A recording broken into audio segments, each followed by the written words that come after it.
Muy buenas tardes, mi nombre es Sebastián Adings. Es un gusto saludarles en nombre de la especialidad de Relaciones Internacionales, presentarles también el evento de hoy sobre el impacto de los atentados del 11 de septiembre, ahora que han pasado 20 años. Permítanme también transmitirles un cordial saludo del doctor Carlos Eduardo Aramburu, el decano de la Facultad de Ciencias Sociales, que con la carrera de Relaciones Internacionales está organizando este evento virtual. Y en esa mesa, bueno, estamos Maite Dongo, Nicolás Terradas, Oscar Vidarte, Sofía Vizcarra y mi persona. Empecemos con los hechos. El 11 de septiembre del 2001, 19 integrantes, entre ellos 15 saudíes, de la red terrorista Al-Qaeda logran secuestrar 4 aviones comerciales en pleno vuelo con el objetivo de estrellarlos contra algún edificio simbólico en Estados Unidos. 2 de ellos impactan en las 2 torres gemelas, ¿no?, del World Trade Center en Nueva York, un tercero en el Pentágono, en Washington, y el cuarto probablemente tuvo que impactar en la Casa Blanca o el Capitolio, pero termina en un campo en Pensilvania. Con casi 3.000 fallecidos y miles de heridos, se trataría del atentado terrorista más masivo de la historia. El grupo Al-Qaeda había sido creado en 1988, es decir, 13 años antes, en base a una fracción extremista de los mujahedines en Afganistán, los que se enfrentaron, ¿no?, a la Unión Soviética, y quedaría liderado durante más de 2 décadas por el saudí multimillonario Osama Bin Laden. Y si bien es cierto, el nombre de ese grupo aún no era tan conocido ante el público en general, este mismo grupo ya había sido, por ejemplo, contra embajadas de Estados Unidos en Kenia y Tanzania en 1998. Pocas horas, ¿no?, después de los atentados, del presidente George Walker Bush, apenas tenía 8 meses en el cargo, declararía el inicio de su guerra global contra el terror, y cada país del mundo, según él, tenía que elegir. En palabras del expresidente, either you're with us or you're with the terrorists. Había nacido un nuevo enemigo para Occidente, similar a la amenaza comunista de la Unión Soviética durante la Guerra Fría. El primer país que Estados Unidos ataca sería Afganistán, un país en su momento gobernado por los talibanes, ahora tristemente conocidos, quienes protegían en su momento a Bin Laden y su red terrorista en la frontera con Pakistán. Año y medio después, seguiría Irak, aún liderado por Saddam Hussein, un líder secular, aunque dictatorial, quien supuestamente albergaba arsenales de armas de destrucción masiva y paradójicamente, según Bush, era cómplice con el terror de Al-Qaeda. También hubo acciones militares contra Al-Qaeda en países como Somalia, Mali, Yemen y Libia. Al-Qaeda, claro está, quedaría debilitado, pero jamás derrotado por completo, sobre todo después de la invasión en Irak y durante la guerra civil en Siria, que inicia en el 2011, Al-Qaeda lograría fortalecerse nuevamente, aunque también dividirse, ¿no?, tal como se vio con el establecimiento de Daesh o Estado Islámico, un grupo aún más extremista, más mortal que el propio Al-Qaeda. Y seguirían nuevos atentados, algunos perpetrados por el propio Al-Qaeda en Madrid y Londres, otros por Estado Islámico entre otras ciudades occidentales, ¿no?, París, Bruselas y Manchester. Y finalmente también nacería el fenómeno de los lobos solitarios, terroristas individuales que cometerían atentados de menor escala e inspirados por los mensajes de odio y polarización difundidos por el Internet, el Dark Web, o lo que algunos denominan el califato virtual. Ahora bien, ¿qué ha significado esta guerra contra el terror de los últimos 20 años?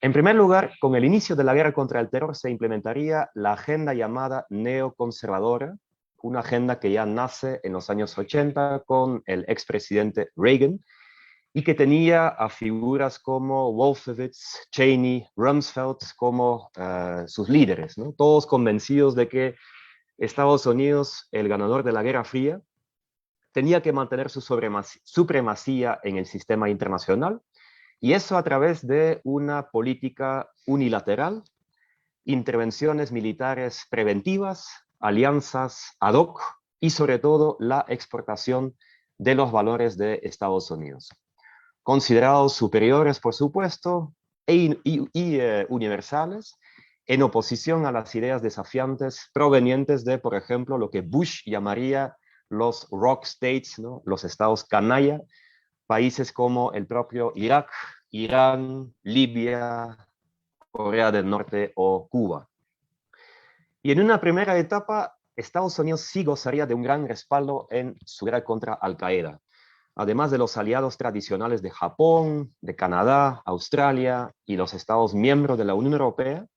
También Rusia y China se declararon solidarias con la nueva misión de Washington. Rusia, por ejemplo, también víctima de varios atentados yihadistas y en su momento también envuelta en una guerra en sus repúblicas del Cáucaso como Chechenia, Dagestán, hasta permitió usar su territorio aéreo, su espacio aéreo rumbo a Afganistán, y puso a la disposición de Estados Unidos varias de sus bases en el Asia Central, en países vecinos también de Afganistán como Kirguistán, como Uzbekistán. Acciones que actualmente parecen ser casi imposibles. Como en pocos otros momentos de la posguerra fría, me parece que ahí hubo un enorme potencial para crear quizás podemos llamarlo un concierto de grandes potencias, capaz de combatir los múltiples desafíos en común que enfrenta y enfrentó la humanidad. Sin embargo, las cosas empiezan a cambiar con la invasión de Irak y la lógica del regime change o la promoción que la acompaña. Esta acción no solo era ilegítima al no tener ni siquiera un mandato del Consejo de Seguridad, sino también para muchos fue una acción desconectada de los atentados del 11 de septiembre y un reflejo de la arrogancia de la entonces administración de George Bush.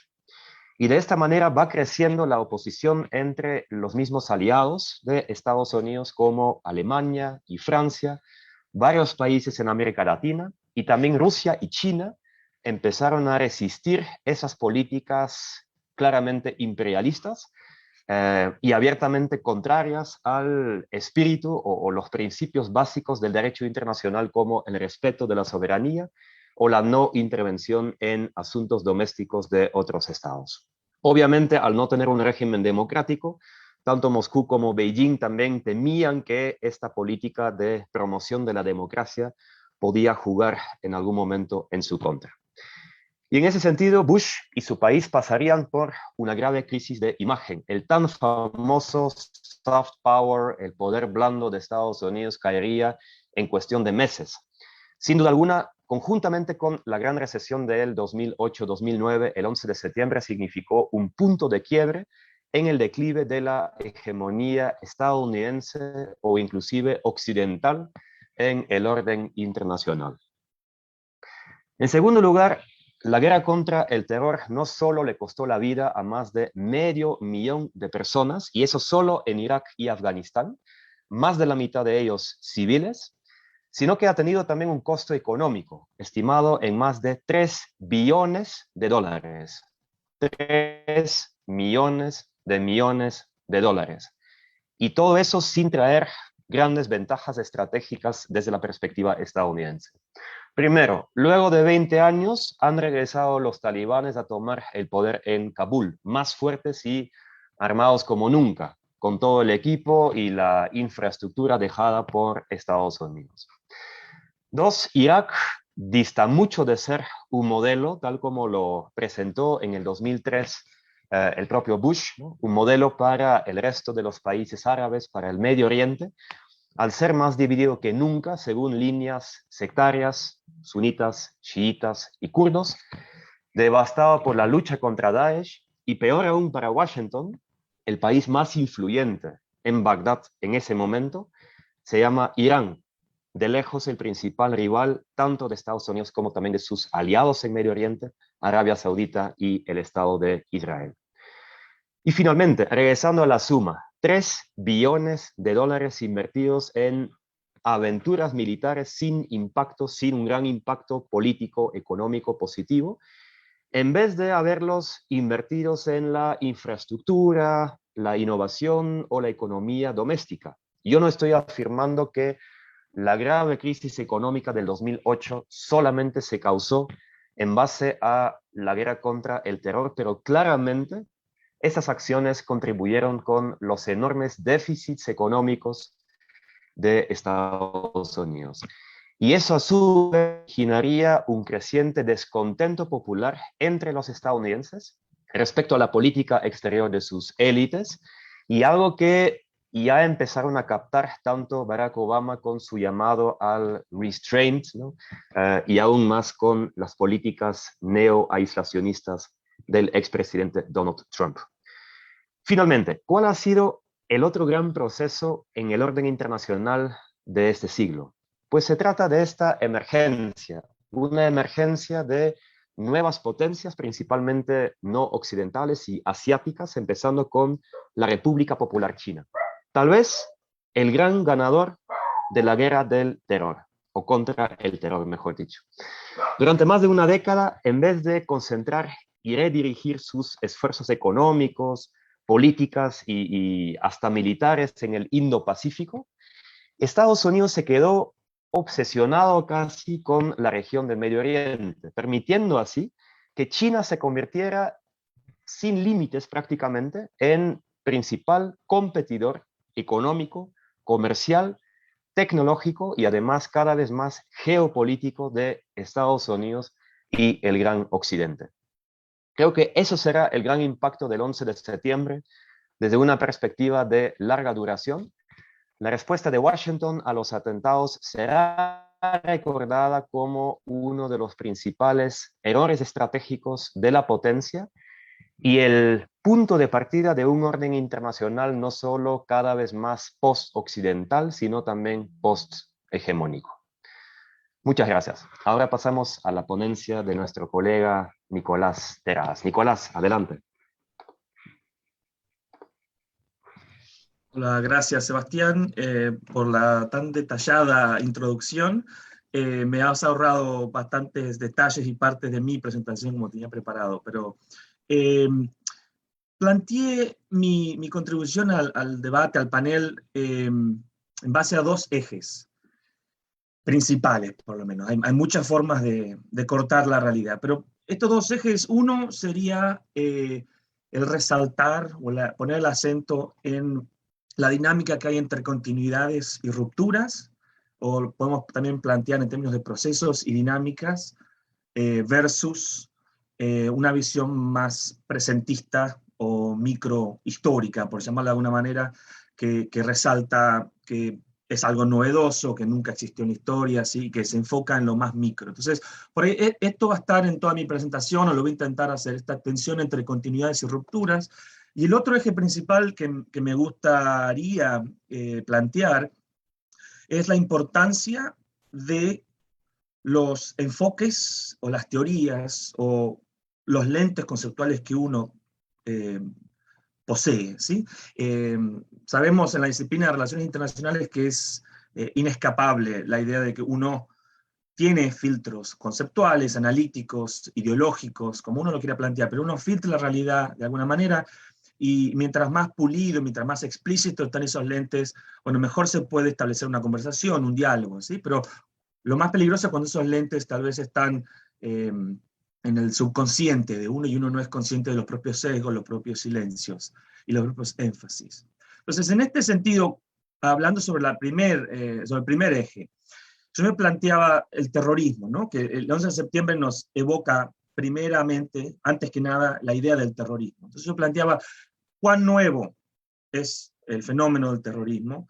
Y bueno, Sebastián planteó, ya mencionó algunas, ¿no? Pero desde los 90s, o sea, el fin de la Guerra Fría, se puede rápidamente hacer un raconto, ¿no? En marzo del 95, En Japón, ¿no? El famoso ataque terrorista con gas sarín en el subterráneo de Tokio, de Aum Shinkirio, pero era un enfoque doméstico de terrorismo. Otro enfoque doméstico terrorista en los 90 es los últimos estertores del IRA, ¿no? del IRA provisional en Irlanda, con objetivos de los golpes terroristas más económicos que políticos en cuanto a afectar la economía, ¿no?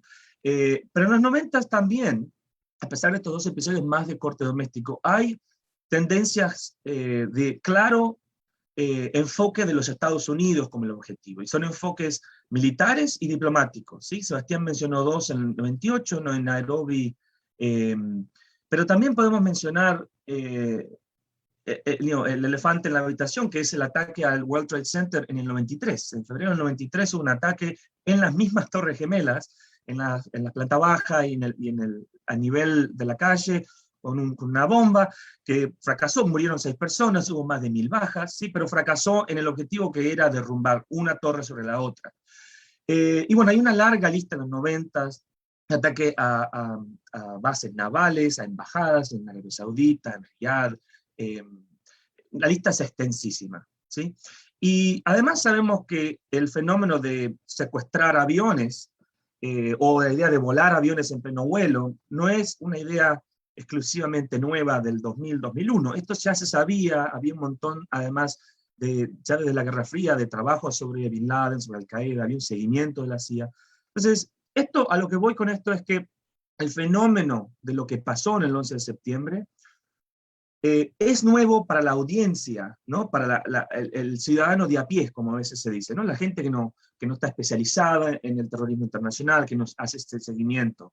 Pero no es un fenómeno nuevo. Entonces, esto es lo que yo quería plantear de primera base, ¿no? Que hay que entender que el 11 de septiembre, con la devastación en términos de muertes, en términos de la destrucción, con las torres, digamos, el impacto mediático, es ni el punto de partida ni el punto de cierre de un fenómeno, sino que es el punto más álgido de un fenómeno, de un proceso que tiene mucha más larga duración previa y tal vez a futuro. Todavía no vivimos el futuro, entonces no sabemos cuándo va a terminar, pero es parte de el punto más álgido, la punta de un iceberg, que es un fenómeno mucho más complejo. Además, el 11 de septiembre, en términos de la política exterior norteamericana, no generó, también como por ahí es el punto más tradicional que uno adopta o ve en los diarios, no implicó en los Estados Unidos un cambio tan radical como uno al principio pareciera creer, ¿sí? Entonces, aquí también destaco esto de continuidades y rupturas. Hay más continuidad en política exterior norteamericana si lo planteamos desde que el fin de la Segunda Guerra Mundial y la instauración a toda velocidad de la Guerra Fría después del 45, y hay quienes también lo plantean, realistas en los Estados Unidos, que lo plantean ya desde 1890, ¿no? Desde las últimas décadas del siglo XIX, con la victoria de Estados Unidos sobre Cuba y el control de estos ex dominios españoles en Puerto Rico, en Hawái, en un montón de territorios, ¿no? Que hoy tienen dudosa legalidad, como Puerto Rico, que es un Estado libre no asociado. Es el periodo, entonces podemos tomar un periodo un poquito más largo, pero claramente ya de la Segunda Guerra Mundial, los Estados Unidos han tenido dos grandes objetivos que Sebastián indicó a la pasada aquí, que fueron la protección y el mantenimiento de su primacía a nivel de poder global, ¿sí? Sobre todo, enfatizo esto, luego de la Guerra Fría. Pero esto ya viene desde el fin de la Segunda Guerra, entonces no es algo novedoso. Y segundo, que es evitar o obstaculizar o retardar el ascenso de competidores, ¿sí? A competidores como China, por ejemplo, o como Rusia. Y sobre todo aquí, algo que se habla muy poco, pero que es muy importante en esta gran estrategia norteamericana, es el lugar del hemisferio occidental, ¿sí? De las Américas. Muy poco en el discurso, muy poco a nivel de trabajos analíticos, pero es el hemisferio occidental la zona por excelencia, autoasignada por los Estados Unidos ya desde el principio del siglo XIX, como el área por excelencia de influencia norteamericana. Entonces, es aquí donde aquí hay tolerancia cero a injerencia de potencias extranjeras. Mientras que en otro lado hay lugar de maniobra, hay más tolerancia, ¿sí? Desde el punto de vista estratégico norteamericano. Entonces, lo que vemos aquí es que si hay continuidades, estas continuidades no son, las continuidades vienen por el lado de la política y de los hechos. Lo que hay rupturas, esta es mi lectura, y aquí paso al segundo de los ejes que yo había planteado, es en los lentes conceptuales. Lo que va cambiando en todos estos procesos son cómo leemos esta realidad. Y cómo ciertos actores, empoderados para una elección o por tener acceso a los corredores del poder, logran implantar narrativas, lentes, ¿sí? Filtros a la realidad, que tienen un impacto directo en cómo una política exterior se aplica. Entonces, en cuanto a los lentes conceptuales, hay que hablar, por supuesto, del impacto del neoconservadurismo, ¿sí? En la política exterior norteamericana, que fue el gran factor determinante, como bien indicaba Sebastián, desde los 80 con la administración Reagan en adelante, y que ha tenido impactos hasta incluso cuando no estuvo en el poder, ¿sí? En la época de Clinton, por ejemplo, creando narrativas. Entonces aquí, yo estoy llegando a los 8 minutos, quiero tratar de respetar los 12 que indicó Sebastián, así que voy a acelerar un poquito. Lo que quiero indicar de esta parte es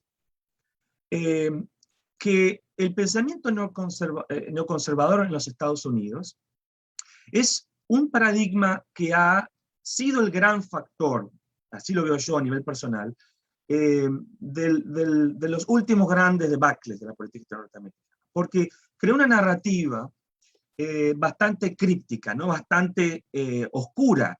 Y aquí había una gran influencia del pensamiento neoconservador de Leo Strauss, por eso mucha gente lo ha llamado los Leocons, no los neocons.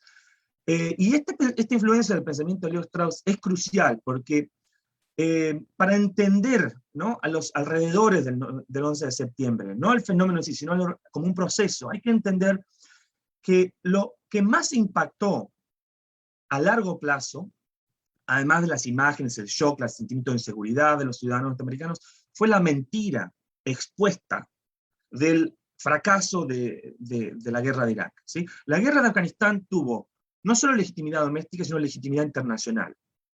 Y ahí en Afganistán lo acompañó otras potencias, lo acompañó la OTAN, que indirectamente es un guiño también de las Naciones Unidas. Pero ya el clic con el enlace totalmente artificial del ataque del 11 de septiembre con otro actor, que fue Irak, en marzo de 2003, eso generó un rompimiento, ¿no? Del tejido social, de la confianza del ciudadano norteamericano en sus líderes. Y en esto, este pensamiento, esta herencia, ¿no? De los neoconservadores con la influencia de Leo Strauss es crucial, porque Leo Strauss hablaba, ¿no? Un poco de las mentiras nobles. O sea, estaba bien manipular la opinión pública, crear una propaganda, mintiendo, usando el engaño como una herramienta táctica pública, cuando eso lo está justificado por una mala lectura de Maquiavelo, ¿no? Que el fin justifica los medios, aunque Maquiavelo jamás dijo esa frase, pero un poco esa idea de que cualquier medio, cualquier engaño, cualquier excusa, con tal de lograr un objetivo que uno cree valoriza todo digamos, y minimiza la mentira, se autojustifica. Esto quedó claramente demostrado cuando además se incluyó tortura, como el waterboarding, que es la tortura con simulación de ahogo, y se empezó a relativizar principios de derecho internacional, o sea, se empezó a violar la legalidad internacional en pos de defender una legitimidad internacional. Se empezó a cruzar y a confundir términos a propósito, como guerra de anticipación o guerra de reacción, entonces confundiendo guerras en donde yo reacciono a una amenaza inmediata con cuando yo reacciono a una amenaza potencial del futuro.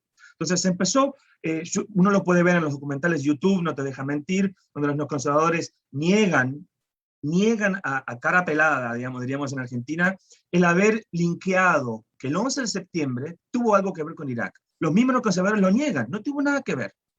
Pero hay también clips y entrevistas donde se muestra claramente que no solo Bush en eso era un actor secundario, pero Wolfowitz Cheney, el vicepresidente, Donald Rumsfeld, lamentablemente falleció y no pudo ver el desastre que dejó en Afganistán, Richard Pearl, Mike Pompeo, Paul Brenner, y personajes que vuelven a la escena como Elliot Cohen en SAIS, o Robert Kagan, o Por ejemplo, personajes que han surgido con Elliot Abrams o John Bolton con la administración Trump. Entonces, acá hay un efecto que es devastador, y yo creo que ahí podemos meter también a Trump, ¿no? Metemos a Obama, que su campaña fue del cambio. El cambio, recordemos, su campaña fue por el cambio, por cerrar Guantánamo, que era el centro de torturas, ¿no?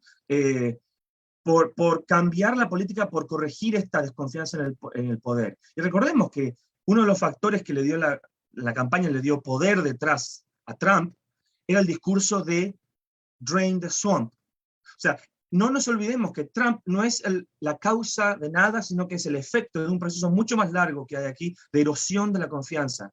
No solo de la política exterior, como para el proceso externo, yo también diría de la política interna. Y otro punto para ir cerrando es el tema de cómo esta visión neoconservadora que toma lo peor del realismo, que es una visión totalmente arbitraria del internacional, el uso indiscriminado de la fuerza, la centralidad del Estado, el escepticismo de las instituciones internacionales, con lo peor de los liberales, ¿no? De la promoción de la democracia por la fuerza, ¿sí? Y un mesianismo, como decía hoy, en todo vale con tal de lograr aplicar ciertos valores, como la democratización de Medio Oriente. Entonces, esto también, como una serpiente que se muerde la cola, vuelve hacia los Estados Unidos y tiene un impacto adentro. Si el imperio se vuelve hacia adentro. Entonces, para la última reflexión que yo quería plantear aquí es, miremos la militarización de la policía en los Estados Unidos. Miremos el equipamiento que tiene la policía en los Estados Unidos. Miremos durante Trump el uso por primera vez de una policía que no está identificada, que parecen soldados más que policía. El imperio, esas herramientas tácticas, esos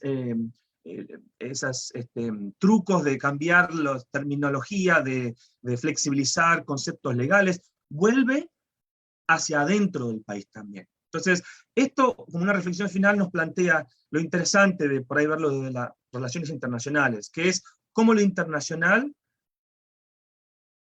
gotea en lo doméstico, y cómo lo doméstico gotea en lo internacional, y cómo de la interacción de estos dos, ¿sí?, se plantea la centralidad y la importancia de refinar, de ser conscientes de qué lentes intelectuales estamos usando para interpretar la realidad, para aplicar políticas, ¿sí? Y el ejemplo aquí entonces es el ejemplo tan fallido y catastrófico de lo que fue desde el fin de la caída del muro y fin de la Unión Soviética hasta Trump. El impacto que ha tenido el pensamiento no conservador en política exterior en los Estados Unidos, porque más allá de impactar domésticamente, ha impactado en el mundo, ¿sí? Yo lo dejaría aquí porque yo sé que Oscar y Maite y Sofía van a ampliar sobre esto, pero aquí yo dejaría un poco mi reflexión final. Gracias. Excelente, Nicolás. Muchas gracias. Ahora pasamos a la ponencia de Sofía Vizcarra sobre el impacto del 11 de septiembre en la seguridad internacional. Sofía, te escucho. Y bueno, en primer lugar, buenas tardes a todo el mundo, y bueno, disculpa que estoy con máscara, pero aquí volvimos a las clases presenciales, así que les hablo desde el campus, y también me voy a tener que retirar a la una porque también tengo clases, pero bueno, es nuestra primera semana de clases presenciales. Y quería hablar con ustedes un poco sobre justamente esa perspectiva, así como Nicolás planteó unas transformaciones, digamos, en dos ejes analíticos. Yo también quería plantear dos ejes analíticos sobre las transformaciones de la agenda de seguridad internacional a partir de las consecuencias del 11 de septiembre. Porque, claro, el 11 de septiembre, en mi caso, marca mucho, digamos, la trayectoria universitaria y cómo que yo termino involucrándome en los estudios de seguridad internacional. Y creo que eso también marca mucho la forma en que fuimos formados en comprender la seguridad internacional. Entonces yo quería centrarme en dos grandes transformaciones. Uno sobre la transformación de la agenda de investigación teórica, analítica, y justamente en cierta medida las transformaciones de los conceptos que usamos para entender la seguridad internacional.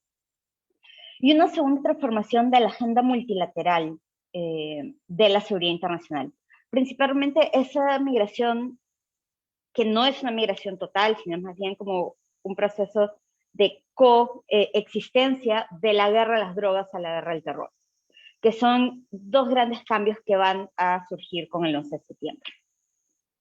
Entonces, el 11 de septiembre, al mismo tiempo que va a marcar esos retornos, por ejemplo, de una visión más realista de las relaciones internacionales en el norte global, para el sur global también nos va a marcar tal vez una apertura de una nueva agenda de seguridad a partir de la ampliación del concepto de amenaza, ¿no? O sea, la amenaza en seguridad internacional pasa de ser una concepción específica, estadocéntrica, digamos, que había dominado la teoría realista de las relaciones internacionales y la reflexión sobre poder duro, ¿no? Hard power, potencia militar, para traernos una definición ampliada de la amenaza, de lo que ahora llamamos amenazas no tradicionales, ¿no? Que son amenazas transfronterizas, amenazas que no necesariamente están vinculados a grupos armados, que en algunos casos están vinculados a grupos terroristas, en otros casos a grupos criminales, pero que de hecho vienen acompañados de una transformación de la concepción de seguridad, de una seguridad de Estado para una seguridad multidimensional, para lo que en Naciones Unidas se denomina la seguridad humana. Y eso nos abre una cancha teórica, digamos, para repensar la seguridad desde nuestras realidades de manera empírica y entrando tal vez en un debate que no sé si Maite va a abordar después, pero pensar tal vez más allá del nacionalismo metodológico con relación a la seguridad y entender la interdependencia compleja también en términos de seguridad. O sea, cómo el panorama de la seguridad que estamos estudiando no era necesariamente ese panorama de la guerra entre estados y no necesariamente un panorama de geopolítica. Eso no quiere decir que la geopolítica no desaparezca de la ecuación, pero van a cambiar los términos de la ecuación geopolítica con el final de la Guerra Fría, que era algo que Oscar nos mencionaba el otro día, y también va a cambiar los términos del debate en América Latina particularmente, ¿no? O sea, cómo pensamos la seguridad en América Latina. Y en América Latina, el 11 de septiembre y la migración de la atención para temas de terrorismo y amenazas no tradicionales va a marcar la apertura de pensar la seguridad en términos de crimen organizado, que termina emergiendo como la gran amenaza presente en la región. Entonces, ¿cómo pensamos nuestros marcos analíticos para entender el crimen organizado transnacional como un fenómeno de las relaciones internacionales? ¿Cómo entendemos políticas públicas en términos globales? Entonces vamos a empezar, por ejemplo, a hablar de políticas públicas globales contra la criminalidad organizada. Vamos a tener instrumentos internacionales contra la criminalidad organizada.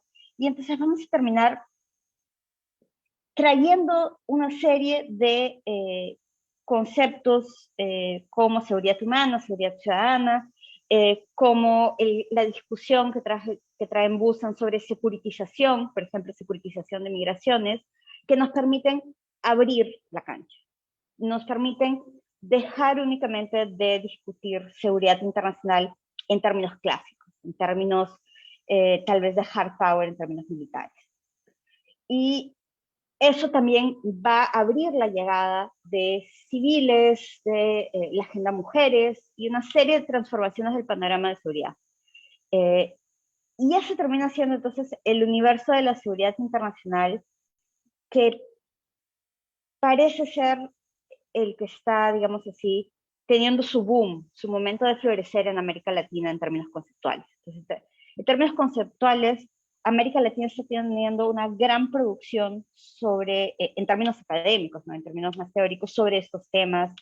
Y son temas que se conectan de cualquier manera con agendas más globales, ¿no? Con agendas, digamos, más amplias con relación a las prácticas de seguridad en el mundo contemporáneo.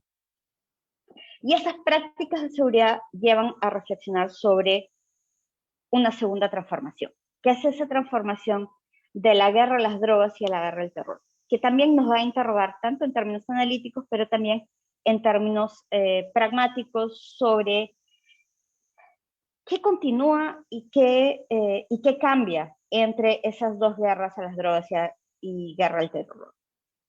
Y lo paradójico es que Afganistán está en la encrucijada de ambas guerras, ¿no? O sea, por una parte, tenemos históricamente Afganistán como uno de los principales países productores de opio y se ha vinculado mucho, entonces, ese nexo de órdenes híbridos y de economías ilícitas que alimentan, entonces, movimientos terroristas, ¿no? Y el nexo crimen organizado terrorismo. Y al mismo tiempo tenemos desde el plano internacional, principalmente desde el plano multilateral, respuestas diferentes. Hay una gran diferencia en términos de articulación multilateral entre la guerra a las drogas y la guerra al terror. Y creo que es bueno hacer énfasis en eso. Mientras la guerra a las drogas está basado principalmente en el sistema ONU y en un régimen prohibicionista multilateral que tiene una arquitectura institucional dentro del sistema, o sea, dentro del sistema ONU con la guerra a las drogas hemos tenido la Convención de 61, la Convención de 88, las diferentes UNGAS, que son las sesiones especiales de la Asamblea General sobre el problema mundial de las drogas. Tenemos una diplomacia estadounidense muy activa para conseguir la adhesión de diversos países, para promover entonces legislación internacional que luego va a ser operativizada en el nivel doméstico y va a crear una serie de instituciones, programas. La misma UNODC va a tener una lógica también de ser uno de los actores dentro del régimen internacional prohibicionista. Y esa articulación es algo que no necesariamente vamos a ver después del 11 de septiembre. O sea, el 11 de septiembre va también tener una respuesta multilateral, va también tener una respuesta principalmente desde la OTAN y va a tener principalmente una respuesta desde algunas instituciones, pero no necesariamente desde las Naciones Unidas. Entonces, en ese sentido, el rango, digamos, de países involucrados en la guerra al terror va a ser, en cierta medida, no necesariamente menor, pero digamos, va a ser mucho más limitado en términos institucionales, en términos de instituciones internacionales involucradas en la guerra al terror. Va a ser tal vez una respuesta más bilateral o más de coaliciones ad hoc para luchar esa guerra. Va a venir más de procesos domésticos de que procesos multilaterales, y en ese sentido se va a conectar mucho más con grupos de interés doméstico y con una articulación específica, como en el caso de los Estados Unidos con la articulación neoconservadora. Pero la guerra de las drogas era una guerra multilateral y continúa siendo, tanto así que a pesar de todas las tentativas de reforma que la sociedad civil ha conducido, a pesar de las tentativas de UNGAS 2016, a pesar de estar ampliamente detallado, ampliamente desarrollado, las diferentes dimensiones en las que la guerra de las drogas está fallando y agudizando problemas sociales, problemas de seguridad, incluso aumentando problemas de seguridad que al inicio eran problemas de salud pública, terminamos con un régimen prohibicionista que no consigue reformarse, ¿no? Las convenciones de las Naciones Unidas sobre el tema de drogas, sobre el tema del prohibicionismo, no han sido modificadas. Y entonces, ahí pensamos en cuáles son las semejanzas entre tanto la guerra de las drogas como la guerra del terror. Además, entonces, de el activismo norteamericano, el activismo principalmente de los Estados Unidos en ambas drogas, tenemos también una herramienta en común que han tenido ambas drogas, que es la cooperación técnica internacional. En ambos casos hemos tenido amplios, a ver si me sale la palabra, budgets, presupuestos, amplios presupuestos de cooperación técnica internacional implementados desde varias agencias multilaterales, del norte global para transformar esta situación. Y en ambos casos tenemos un resultado semejante. Así como los proyectos de cooperación técnica internacional han tenido resultados mitigados, resultados limitados, en el caso de la guerra de las drogas, Afganistán es un ejemplo que la cooperación técnica en materia de traer desarrollo, estabilidad, democracia, también ha sido un fracaso. Y entonces eso, y ya para concluir, nos lleva a un cuestionamiento internacional sobre, por una parte, la legitimidad entonces del orden internacional, ¿no?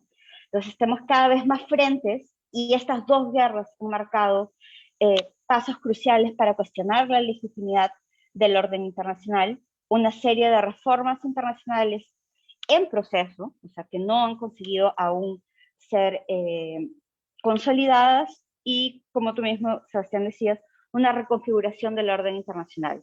Tal vez la debilidad de las resistencias a algunas de estas prácticas, como la guerra de las drogas o la propia guerra del terror, tengan entonces esa debilidad de que cuando no hay liderazgos fuertes, cuando, por ejemplo, China no adhiere a la reforma del régimen prohibicionista, entonces las voces del sur global terminan siendo diluidas en la arena internacional de reforma. Y tal vez en la guerra del terror, donde, digamos, sin tener un discurso completamente abierto, pero por ejemplo, reconocer al régimen talibán, sentarse a la mesa con los talibanes, puede sí llevar a una reconfiguración, principalmente porque la guerra del terror no está necesariamente cerrada en términos multilaterales institucionales. En todo caso, también hay esa legitimidad y ese cuestionamiento de los marcos teóricos dominantes, ¿no? Y creo que eso sí es una de las, digamos, grandes conquistas que tiene el sur global en términos de seguridad. Tenemos otras formas ahora para pensar la seguridad, tenemos otras herramientas para pensar la seguridad, principalmente en términos teóricos, y tal vez pensar la seguridad humana nos ayude a volver a traer la seguridad al nivel del individuo y no únicamente de los estados, y así también pensar unas relaciones internacionales más humanas. Lo dejo por ahí. Muchas gracias. Gracias, Sofía. Realmente me encanta la puntualidad de todos. Dicho sea de paso, Nicolás nos está acompañando desde Estados Unidos, Sofía desde Brasil, Maite desde Alemania. Me parece que eso también se llama globalización, así que muy buenas noches, Maite, te escuchamos. Buenas noches. ¿Cómo están a todos, todas y colegas? En esta oportunidad yo voy a hablar sobre las implicancias, los efectos que está teniendo lo que ha sucedido en Afganistán en el escenario europeo, ¿no? Entonces he dividido la presentación en tres partes, una sobre las implicancias internas a nivel doméstico de los Estados miembros y de la política europea. En segundo lugar, a nivel de la integración europea y lo que implica para la coordinación política. Y en tercer lugar, lo que significa para el lugar que tiene los Estados europeos y especialmente la Unión Europea en el sistema internacional, ¿no? Entonces empecemos con la primera parte de las implicancias domésticas. Lo primero que se ha notado a la hora de ver cómo está impactando lo que ha sucedido en Afganistán en la política europea es no solamente las opiniones de diferentes políticos que han sido elegidos ya, sino especialmente frente a nuevas elecciones. Entonces, por ejemplo, las elecciones en Alemania se van a llevar dentro de poco y ya uno de los temas de discusión entre los candidatos es lo que ha sucedido en Afganistán. Entonces, especialmente conservadores y extrema derecha tienen como que la propuesta de aumentar la ayuda humanitaria, que evidentemente nadie se opone, pero hacen hincapié en que las personas, especialmente las mujeres, escapen, pero solamente a los países vecinos de cerca a Afganistán y evitar que vengan a Europa, ¿no? De hecho, los representantes de AfD, es el partido de extrema derecha en Alemania, dicen que solo deben ayudar a los colaboradores y sus familias, ¿no? Y ya se critica que Alemania ya haya traído 4.000 personas de Afganistán, ¿no? Y critican que ya 4.000 es mucho, ¿no? Y de hecho los cálculos del gobierno alemán son de 100.000, ¿no? Que deberían traer entre colaboradores, defensores de derechos humanos, etc., ¿no? Entonces vemos nuevamente, si se pone en foco la política sobre los refugiados en la agenda interna de los países europeos, ¿no?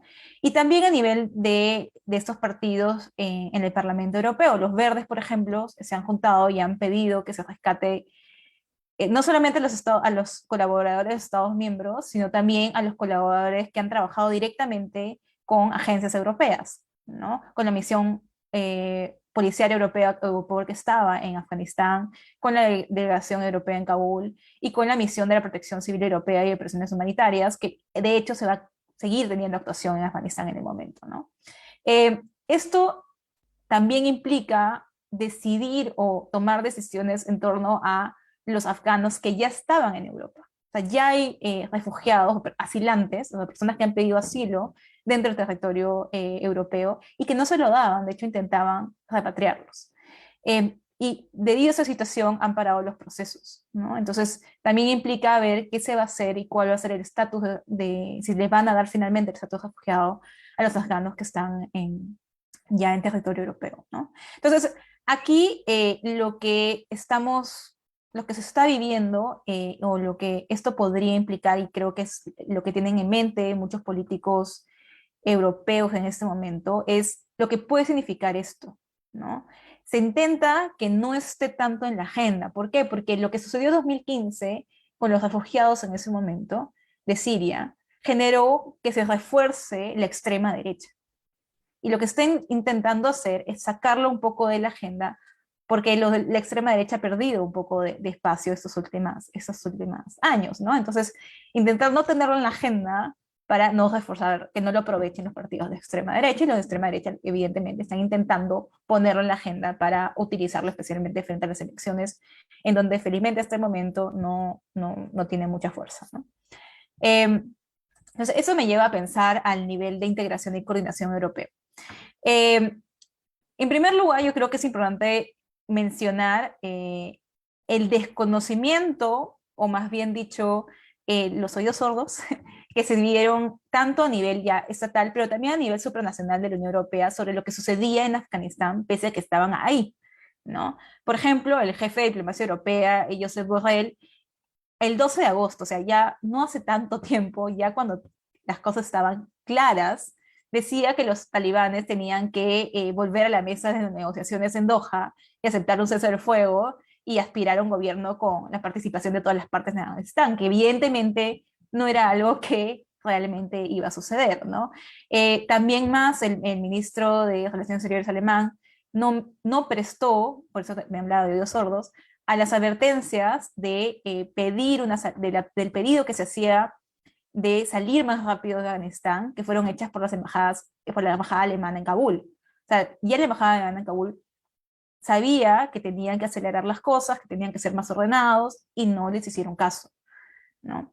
Y además, y ya se sabía desde mayo que los talibán tenían más del 50% del territorio, algunos especialistas incluso hablan de 60%, y tenían acuerdos con diferentes gobiernos regionales, serían para nosotros, en Afganistán. Entonces ya se veía que, o sea, no es con el trabajo de inteligencia que tienen, ya deberían haberlo sabido, ¿no? El posible y el gran probable resultado que se iba a venir, ¿no? Y esto ha generado también, y va de la mano con una especie de silencio a nivel supranacional, ¿no? Los líderes nacionales europeos salieron más a hablar, a responder a lo que estaba sucediendo, pero a nivel de la Unión Europea hubo en su mayor parte mucho silencio, ¿no? Y lo cual también es sintomático de quienes salen de frente a la hora de enfrentar ese tipo de situaciones en la región, ¿no?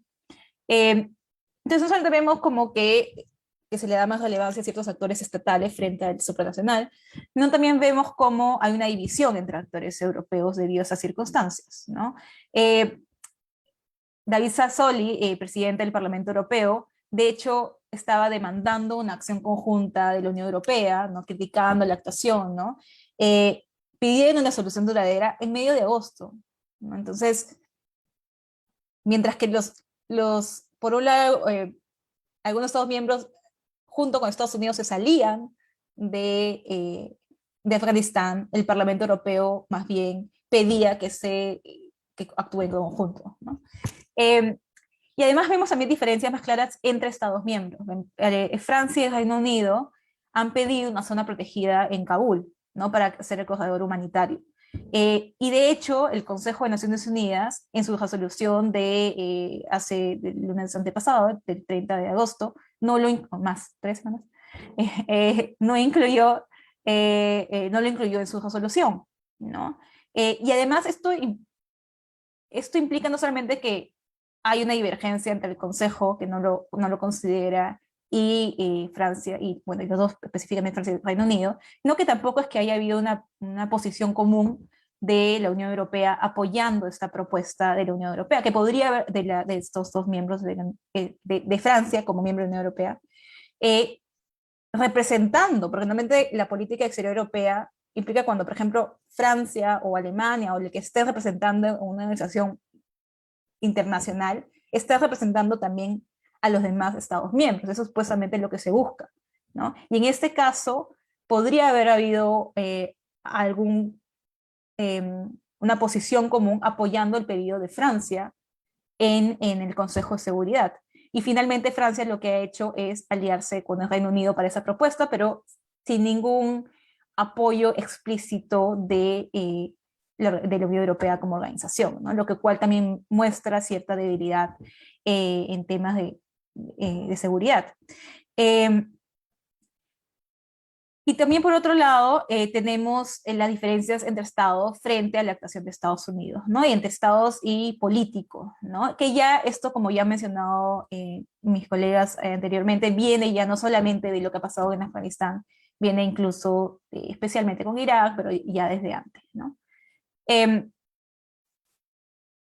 Y sobre las implicancias externas, yo creo que una de las cosas más importantes mencionar es la relación particular que tienen los europeos y la Unión Europea con Estados Unidos, ¿no? Si uno analiza los documentos de política exterior de la Unión Europea, lo que muestran siempre es que, porque hay cosas que cambian, pero eso no cambia, es que Estados Unidos es el socio principal, ¿no? A quien siguen más o menos, ¿no? Si vemos a inicios de los 2000 y finales de los 2000, China ha adquirido mayor relevancia, ahora aparece Rusia como amenaza, pero aparece, ¿no? Casi no miran a los países emergentes, pero Estados Unidos se mantiene como la constante, ¿no? El país más importante para los europeos. Pero Estados Unidos ha mostrado más de una vez, en los últimos años especialmente, que no es necesariamente un socio confiable, ¿no? En la OTAN, Stoltenberg ha dicho que sí, que sí le consultó a los europeos, pese a que las críticas en Europa es que no le has consultado realmente a los europeos lo que iba a hacer Estados Unidos. Pero cuando analizamos algo tan simple como que el gobierno estadounidense el año pasado con Trump no incluyó al gobierno afgano en las negociaciones con los talibán, evidentemente muestra que no es un socio, no ha sido un socio confiable, y que el hecho de que Biden haya continuado sin muchos cambios, aparte de extender el deadline, la fecha límite de mayo a agosto, solamente por el hecho de que sea antes del aniversario de las Torres Gemelas, del 11 de septiembre, implica también que hay cierta continuidad en eso, ¿no? Entonces, los europeos están siguiendo este liderazgo estadounidense que por mucho tiempo estuvo ausente, de hecho, pese a todos los problemas que esto ha implicado. Y de hecho, en las declaraciones de Merkel sobre la evacuación alemana de Afganistán, hicieron hincapié en la ayuda de Estados Unidos, que Estados Unidos le dio ayuda a Alemania en esa evacuación, que solamente lo lograron por ellos, y lo cual dice bastante, y además considerando que el ejército alemán era dependiente del ejército estadounidense en Afganistán, ¿no? Y por otro lado, entonces a mí llega ya la última conclusión, voy a cumplir el tiempo, creo, de los 12 minutos, es en la relación al sistema internacional, ¿no? En la relación, lo que se lleva a los cuestionamientos en primer lugar que se están llevando a la OTAN, ¿no? Especialmente de políticos que no tienen cargos públicos, pero que sí, por ejemplo, hay casos en donde son políticos que están en el partido del gobierno, ¿no? Por ejemplo, Armin Laschet, que es el partido de Angela Merkel, él ha criticado a la OTAN, pese a que él es o sea, parte del partido del que está todavía en gobierno, ¿no? Y de hecho todavía hay como un grupo de voces europeas que piden independencia militar europea frente a Estados Unidos, ¿no? Evidentemente, Stoltenberg ha respondido frente a esto diciendo de que sí se negocia entre europeos y Estados Unidos, pero esto genera más tensión con la organización, ¿no? Otro punto importante que quería mencionar es finalmente la legitimación que han avalado, tal vez implícitamente, a los talibán, ¿no? Trump hizo un acuerdo, pero finalmente fue respetado por sus aliados europeos también, ¿no? Y además, desde la OTAN, las declaraciones hablan de que esperan que los talibán mantengan sus compromisos, pese a que evidentemente el compromiso de negociar con el gobierno afgano no se cumplió, ¿no? Entonces vemos cómo finalmente la Unión Europea sigue un proceso de, creo que decadencia de muchos del lado occidental del mundo, de los países occidentales, y eso se refleja en términos de imagen al seguir a Estados Unidos y sin tener realmente una política externa autónoma. Y con autónoma no me refiero a que implica necesariamente dejar de ser aliados de Estados Unidos, porque evidentemente hay una historia de ya 70 años, ¿no? Pero sí de tener por lo menos cierta voz más allá de simplemente seguir lo que dice Estados Unidos y adecuarse a las decisiones del país, ¿no? Y especialmente frente a una China y a Rusia abiertos a la cooperación con los talibán. Ya han tenido tanto China como Rusia reuniones con los talibán, ¿no? Entonces lo van a reconocer. Ninguno de los dos tiene problemas con reconocer a un gobierno dictatorial y conservador si es que está a favor de sus intereses particulares, ¿no? Entonces yo creo que este proceso finalmente refuerza ciertos procesos que ya venían, este hecho refuerza ciertos procesos que ya venían en curso, como la decadencia de los países occidentales y el surgimiento de otros, en donde la Unión Europea se sitúa todavía más en la decadencia, ¿no? Y además muestra el cambio de valores, ¿no? El hecho de que Occidente no va a reconocer al gobierno de los talibán, ¿no? Por un tema de valores y de que no son un gobierno, no van a ser un gobierno democrático, pero que hay otros países del mundo y potencias que sí están dispuestos a hacerlo. Gracias. Listo, gracias Maite. Muy bien, ahora pasamos a la ponencia de Óscar Vidarte. Invito también al público a formularnos, si es que las tienen, ¿no?, las preguntas, a través del chat. Eso sí, si podrían especificar el nombre del ponente al cual se formula la pregunta. Muy bien, te escuchamos, Óscar. Gracias, Sebastián. Gracias por la realización de este evento y saludo a todos y todas que nos están viendo. Cuando uno piensa en los últimos 30 años o 31 años, uno encuentra diferentes momentos, digamos, importantes, ¿no?, que han marcado la pauta del devenir político internacional y también en nuestra región. Definitivamente, por lo menos para mí, no me queda duda de que el fin de la Guerra Fría y lo que significó en materia de cambio estructural, pues probablemente es el más importante. Pero hay otros momentos, ¿no? Y uno de esos momentos creo que son fundamentales son los atentados del 11 de septiembre.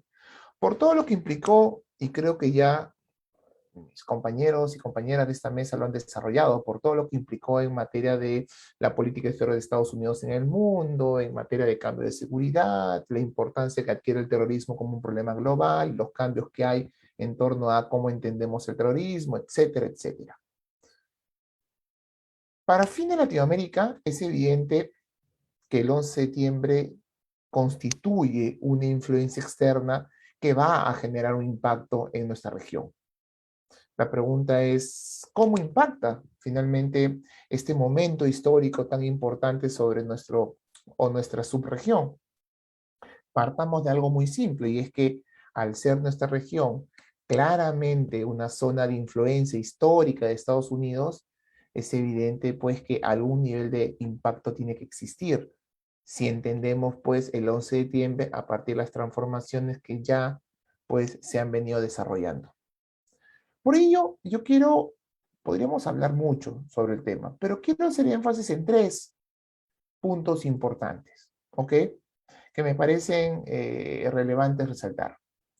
El primero es hablar acerca de cómo el 11 de septiembre impacta en la pérdida de importancia de América Latina para Estados Unidos, en la pérdida de importancia relativa de América Latina para Estados Unidos. ¿Y por qué digo relativa? Porque esto se lee en función de otras regiones también emergentes. Y como otras regiones emergentes, como por ejemplo Medio Oriente, van a concitar mucho mayor atención para Estados Unidos o para la política exterior de Estados Unidos que América Latina.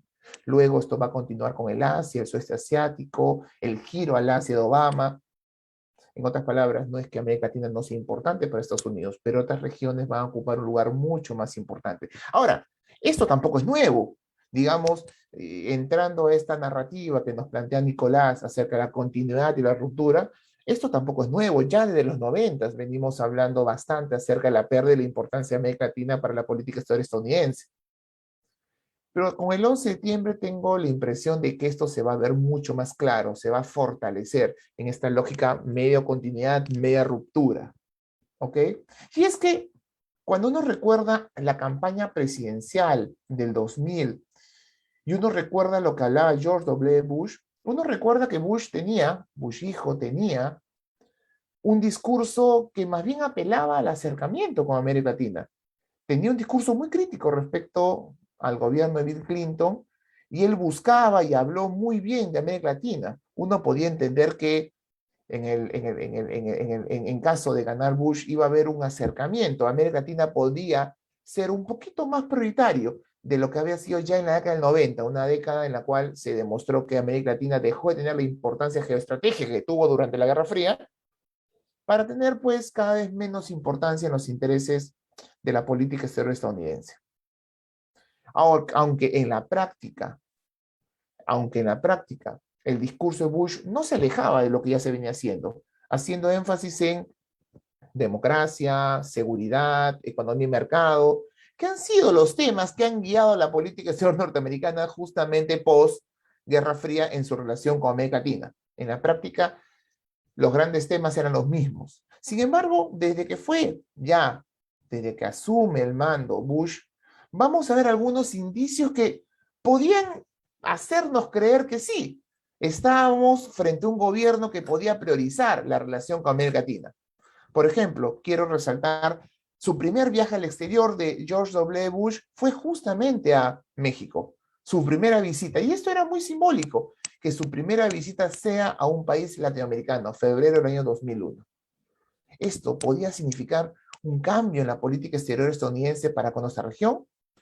En los meses siguientes, Estados Unidos va a ser muy activo en una propuesta que nace del Perú y que vamos a conocer nosotros como la Carta Democrática Interamericana firmada en septiembre en Lima, en nuestro país. Parecía que Estados Unidos se buscaba comprometer un poco más con la región. Pero luego los atentados de septiembre, pues, esto pues se fue diluyendo. Y lo que nosotros va a quedar, y lo que va a quedar en nuestro recuerdo, más bien con respecto a la relación entre América Latina y Estados Unidos durante el gobierno de Bush, más bien temas que fueron controversiales, por no decir confrontacionales. Va a quedar en nuestro recuerdo el apoyo al golpe de Estado contra el presidente Hugo Chávez en Venezuela en el año 2002, uno de los pocos países que terminaron apoyando a los que se levantaron, a los golpistas, ¿no? Reconociendo el gobierno o el corto gobierno de Carmona. La campaña que tuvo la Embajada de Estados Unidos contra Evo Morales en las elecciones del 2002, que finalmente lo único que lograron era fortalecer su candidatura para luego ser presidente unos años después. Los problemas que tuvo con Chile y México en la ONU justamente por el tema de Irak el año 2003. Incluso, digamos, su discurso, en otras palabras, en torno a la democracia, a los derechos humanos, pues se va a alejar un poco de lo que se venía trabajando en la década del 90. Probablemente John Mearsheimer puede explicar esto mucho mejor. Y en su último libro, The Great Illusion, lo dice. Es evidente que en los 90 para Estados Unidos era mucho más fácil hablar de democracia, derechos humanos, desarrollo económico, intercambio económico. Era mucho más fácil. ¿Por qué era más fácil en los 90? Porque Estados Unidos no tenía ningún rival con el cual competir. Mientras que a partir del año 2000, pues, las amenazas a la seguridad se vuelven mucho más importantes. Y luego, con la presencia de China aún mayor, priorizar, pues, temas como democracia, economía, pues, no suenan muy realistas. Ahora, esta situación tiene consecuencias negativas y positivas. Negativas, porque la agenda entre América Latina y Estados Unidos es una agenda bastante compleja. Es una agenda que tiene muchos temas: cooperación, desarrollo, democracia, y lamentablemente muchos de esos temas son necesarios ser trabajados con Estados Unidos. Un alejamiento entre la región y la potencia mundial afecta esa agenda. También es cierto que este alejamiento es expresión de una región que parece estar muy alejada de todos los temas mundiales. Juan Gabriel Tocatlán, hace un par de años en la PUC, dijo que uno de los problemas de Latinoamérica es que estamos completamente desconectados de las grandes dinámicas mundiales que se producen. Y esto también es expresión de ello. Ahora, también hay consecuencias positivas. Y el hecho que la región pueda tener una mayor autonomía, que es una consecuencia directa del alejamiento de Estados Unidos, nos permite entender el surgimiento de potencias regionales fundamentales en la primera década del siglo XXI, como Brasil, Venezuela, eje Brasil, eje Caracas. Probablemente hace 50 años eso hubiera sido imposible. Y el surgimiento de una serie de espacios multilaterales claramente ajenos a Estados Unidos y confrontacionales a Estados Unidos, construyendo esto que se llama en relaciones internacionales un soft balancing, UNASUR, ALBA, CELAC, una década además que, curiosamente, a pesar del alejamiento de Estados Unidos, fue una década muy positiva en términos económicos para la región, que parecía decirnos: oye, nosotros no necesitamos de Estados Unidos. Y una década en la cual se comienza a construir algo que con Obama fue el fin de la doctrina Monroe, o el fin del intervencionismo en función de los intereses de Estados Unidos en la región, algo que Trump revivió durante su gobierno. Un segundo punto importante son los cambios en materia de seguridad, que creo que también se han dado en la región, y que están vinculados también con los cambios en la política exterior norteamericana, pero también en los cambios que se tienen acerca de algo que Sofía desarrolló y cómo nosotros conceptualizamos las amenazas, básicamente como amenazas hoy no tradicionales. ¿Qué tanta importancia tiene el terrorismo, pues, en la concepción de seguridad que se va a aplicar en la relación de Estados Unidos con América Latina? Y ahí surgen tres cosas puntuales, muy claras. Uno, se continúa con la guerra contra las drogas, pero ahora pues transformada, nuevamente bajo esta lógica continuidad ruptura que hablaba Nicolás, ahora transformada en narcoterrorismo. Los proyectos que Estados Unidos desarrolla en América Central, pero sobre todo el firme apoyo de Bush al Plan Colombia. Dos, una nueva narrativa en torno a la presencia islamista en Latinoamérica, especialmente en la Triple Frontera, a partir además de los antecedentes ocurridos en Argentina con los atentados del 92 y 94. Luego se va a hablar de la presencia islamista en Venezuela, e incluso en el Perú se va a hablar de eso hace unos años. Y tres, la renovada importancia que adquiere todos los temas vinculados con seguridad fronteriza, ¿ok? Porque en los 90 los temas de seguridad fronteriza parecieron pasar a un segundo plano frente a lo que era la integración económica, el NAFTA, la integración y el acercamiento a México, pero ahora estos temas van a ser secundarios frente a lo que va a tener hoy la seguridad fronteriza. Y un tercer punto a resaltar es que, si bien el 11 de septiembre no es un cambio, no refleja un cambio estructural per se, como fue el fin de la Guerra Fría, el 11 de septiembre de alguna manera es el inicio de lo que llamamos, digamos, en la práctica, el inicio del fin de lo que llamamos el momento unipolar de los 90 y de máximo esplendor de Estados Unidos, y lo que podía ser ya un escenario o lo que fue un escenario de debate en torno a cuál es el papel que va a tener Estados Unidos en el mundo. A partir del 11 de septiembre, y por lo que significó el 11 de septiembre, ya hablar del momento unipolar era muy difícil. El debate era: estamos frente a un mundo unipolar en decadencia y el surgimiento de un claro mundo multipolar, y esto va a generar mucho más debates, ¿ok? Vamos a hablar de apolar, vamos a hablar de multicéntrico, y hoy incluso algunos hablamos de bipolar con el ascenso de China, y eso es importante. Porque yo creo que el 11 de septiembre nos planteó un nuevo debate acerca del declive de Estados Unidos como potencia mundial y un poco hacia dónde vamos. Y en ese contexto creo que China surge dentro del debate, en esa primera década. Como bien lo decía Sebastián al inicio, pues el gasto militar de Estados Unidos fue de tal medida que obviamente dejó el terreno fértil para que países como China puedan desarrollarse como potencias mundiales y además desarrollar su influencia a nivel internacional. Más bien veremos hoy qué tanto la salida del Medio Oriente puede ser o puede ser canalizada básicamente o priorizada básicamente en su enfrentamiento con China. Bueno, el 11 de septiembre y los debates que genera el 11 de septiembre a nivel estructural, pues definitivamente nos lleva también a entender en gran medida el ascenso, el surgimiento de China y la importancia de este debate que hoy o que en los últimos años estamos viendo. Es cierto que podríamos hablar muchas cosas más. Por ejemplo, podríamos hablar de la crisis del multilateralismo y cómo el 11 de septiembre afecta el accionar de la ONU y cómo eso se irradia a todo el mundo y cómo el multilateralismo también, esa crisis se manifiesta en nuestra región.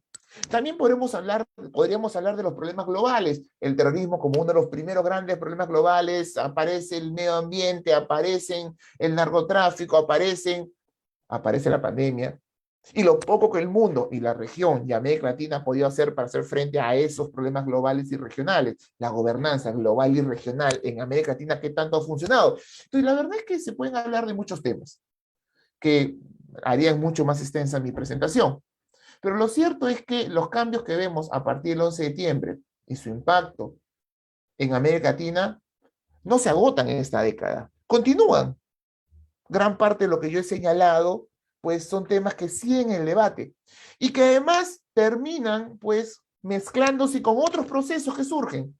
Por ejemplo, la crisis económica del año 2008 suma y hace mucho más complejo nuestro análisis y obviamente el papel, el impacto y el papel que tiene América Latina en el mundo, provocando aún mucho más transformaciones que ya serían parte de otra presentación.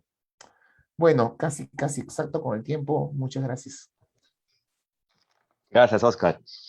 Bueno, al ver que no hay preguntas, querido público, muchas gracias por su atención. Tenemos más eventos programados para las próximas semanas. Por ejemplo, en noviembre habrá un evento en el marco de la conmemoración de los 50 años de relaciones diplomáticas entre el Perú y la República Popular China. Y a través de la página Face de la facultad van a estar informados. Muchas gracias nuevamente, Oscar, Nicolás, Maite. Buenas tardes, buenas noches y cuídense todos. Nos vemos.